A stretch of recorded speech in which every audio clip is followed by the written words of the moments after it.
భగవద్గీత యథాతథము 2వ అధ్యాయము గీతాసారము 42-43 శ్లోకము. శ్రీ భగవానువాచ యామిమాం పుష్పితాం వాచం ప్రవదంత్య విపశ్చితః వేదవాదరతాః పార్థ నాన్యదస్తీతి వాదినః కామాత్మానః స్వర్గపరా జన్మకర్మఫలప్రదాం క్రియావిశేష బహుళాం భోగైశ్వర్యగతిం ప్రతి.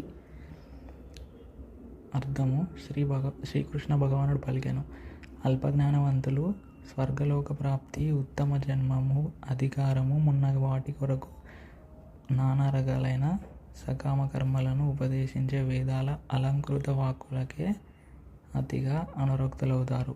ఇంద్రియ భోగమును ఐశ్వర్యవంతమైన